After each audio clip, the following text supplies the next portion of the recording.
Parliament में वक्फ bill लाने की राह हमवार को लेकर और काबीना की जानिब से मंजूरी मिलने पर मुल्क भर में मुस्लिम तंजीमों की जानिब से इस बिल की मुखालफत की जा रही है, जिसके चलते social Democratic Party of India ने इस बिल के खिलाफ मुल्क गिर सतह पर एहतजाज करने का हुकूमत को इंतबाह दिया है। इसी के कड़ी के तौर पर हुबली में वक्फ तरमीमी बिल के खिलाफ SDPI का ज़बरदस्त तहफ़्फ़ुज़ औक़ाफ़ कॉन्फ्रेंस मुनाक़िद किया गया। साथ ही मुल्क भर में तहरीक का ऐलान किया गया, जिसमें हज़ारों की तादाद में नौजवान और ख़वातीन शरीक हुई।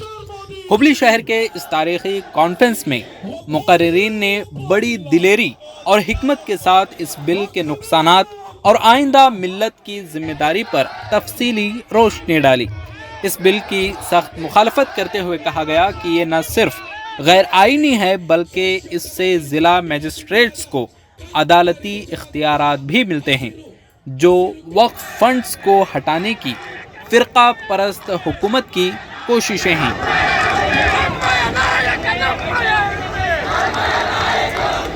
Social Democratic Party of India की जानिब से आज हुबली के फतेह शाह वली दरगाह के पीछे का जो फतेह शाह वली एक मैदान है, आज इंसानी समंदर से यहाँ पर एक बहुत बड़ा पैमाने पर तहफ़्फ़ुज़ वक़्फ़ कॉन्फ्रेंस अभी मुनाक़िद हुआ था, अभी कंक्लूड भी हुआ।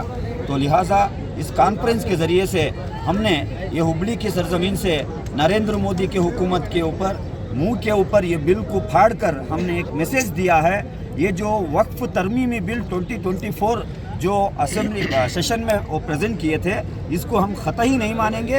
होल कर्नाटका के SC ST माइनॉरिटी OBC और कॉन्स्टिट्यूशन को मानने वाले, यहाँ के आइन को मानने वाले हम सभी के तरफ से ये बिल को फाड़ कर हमारा एहतजाज हमने दर्ज किया है। ये सिर्फ एक ट्रायल है। अगर ये बिल मार्च के 10 तारीख के सेशन में रीटेबल हो गई तो NRC CAA जैसा एक मुहिम पूरे मुल्क भर में खड़ा करने के लिए Social Democratic Party of India call दे सकती है। आज आप सुधर जाओ, समझ जाओ। ये जो बिल लाने की जो आपकी साजिश है, ये सिर्फ मुसलमानों की मिल्कियत को छीनने की साजिश नहीं है। बाबा साहेब अम्बेडकर ने जो कॉन्स्टिट्यूशन दिया, आर्टिकल 25 से लेकर 30 तक, जो माइनॉरिटीज़ के लिए उनके फंडामेंटल राइट्स के बारे में कहते हैं, इसके ऊपर ये हमला है। तो इसके खिलाफ पूरे कम्युनिटी वाले मिलकर हम इसको रिजेक्ट करते हैं, हम इसको नहीं मानेंगे। आज हुबली में बहुत बड़े कसीर तादाद में वॉलंटियरली लोग आए, हुबली के कोने कोने से लोग आए। तो ये सब मिलकर हमने एक मैसेज दिया। इसमें औरतें थे, बूढ़े थे, बुजुर्ग थे और दूसरे दीगर पार्टी के ऑर्गेनाइजेशंस के लीडर्स थे। सब ने मिलकर एकजुटी का हमने आज एक इम्तिहान, एक निशानी इस हुबली के सरजमीन से दिया है। लिहाजा अगर मोदी हुकूमत अगर ये जो डेमोक्रेटिकल हमारा एहतजाज है इसको नहीं मानी, तो social Democratic Party of India ये बिल के ख़िलाफ़ क़ानूनी लड़ाई भी लड़ने के लिए तैयार हो चुकी है। ये भी मैसेज हम देना चाह रहे हैं। शुक्रिया।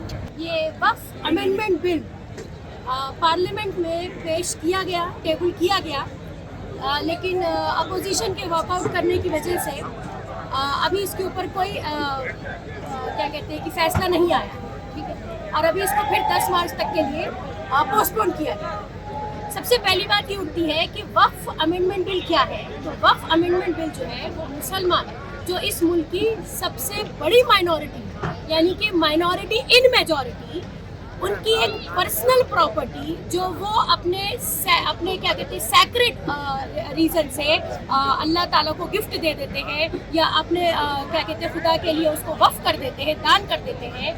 ये एक बड़ी प्रॉपर्टी है और इसके ऊपर जो चेंजेस लाने की, अमेंडमेंट करके इसको जिस तरीके से कब्जा करने की या गवर्नमेंट अपने हाथ में इसकी अथॉरिटी लेने की कोशिश कर रही है, उसके खिलाफ social Democratic Party of India पूरे हिंदुस्तान में केरला से लेके दिल्ली तक और गुजरात से लेके वेस्ट बंगाल तक एक मूवमेंट चला रहा है। ये मूवमेंट जो है ये फिलहाल सियासी से ज़्यादा एक सोशल मूवमेंट है, क्योंकि हमारा मानना है कि फंडामेंटल राइट्स के अगेंस्ट, कॉन्स्टिट्यूशनल राइट्स के अगेंस्ट जाकर ये बिल पास कराने की बीजेपी की पूरी कोशिश है। और चूंकि हम जानते हैं कि पिछले 10 सालों से बीजेपी कोई भी बिल लेकर आती है, कोई भी पॉलिसी लाती है, तो वो सिटीजन्स के फेवर में नहीं होता है। कहीं ना कहीं उसमें उनका सेल्फिश मोटिव छिपा होता है, एक हेट एजेंडा भी होता है। और कहीं ना कहीं बीजेपी को हमेशा यही फिक्र रहती है कि हम किस तरीके से चीज़ों के ऊपर कब्जा करें। यहाँ तक कि मैं बोलना चाहूँगी,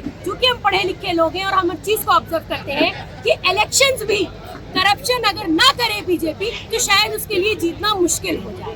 तो इस तरीके की गवर्नमेंट जो 10 साल से हुकूमत में बैठी है और मजलूम, जो कि दुनिया की सबसे बड़ी पॉपुलस कंट्री मानी जाती है, उसमें मजलूम खास तौर से जो है उनको हर तरीके से जो माइनॉरिटीज उनको दबाने की कोशिश कर रही है। इस तरीके के कानून पहले भी लाने की कोशिश करी लेकिन फेल हो गई, क्योंकि जहां पर भी इतनी बड़ी पॉपुलेशन होगी ऐसा हो नहीं सकता कि वो पॉपुलेशन खामोश बैठेगी। और पढ़े लिखे लोगों की कमी नहीं है, इंटेलेक्चुअल्स की कमी नहीं है, एक्टिविस्ट की कमी नहीं है। ये वक्फ अमेंडमेंट बिल सिर्फ मुसलमानों का ही भी मामला नहीं है, बल्कि मैं तो ये कहूँगी कि हमारे बहुत से ऐसे सेक्युलर माइंडेड और फेवरेबल पर्सन्स जो मानते हैं कि हिंदुस्तान में एक वेलफेयर स्टेट होना चाहिए, वो भी हमारा साथ दे रहे हैं कि ये एंटी कॉन्स्टिट्यूशनल है, ये आप लोगों के हुकूक पर एक बड़ी डकैती है। तो social Democratic Party of India अपनी एक मॉरल अखलाकी जिम्मेदारी समझती है, हमारा ऑब्लिगेशन है कि इस वक्त हम लोगों के साथ खड़े हों और इस बिल को किसी कीमत पास होकर जो बीजेपी का एक हिडन एजेंडा रहता है हमेशा लोगों को नुकसान पहुंचने का, उसको फेल करें। कब तक लड़ेंगे मैडम ये लड़ाई को? जब तक मुमकिन होगा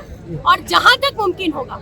ये सवाल हमसे CNRC में भी पूछा गया था, हमसे नहीं पूरे हिंदुस्तान में, कि आप कब तक लड़ेंगे।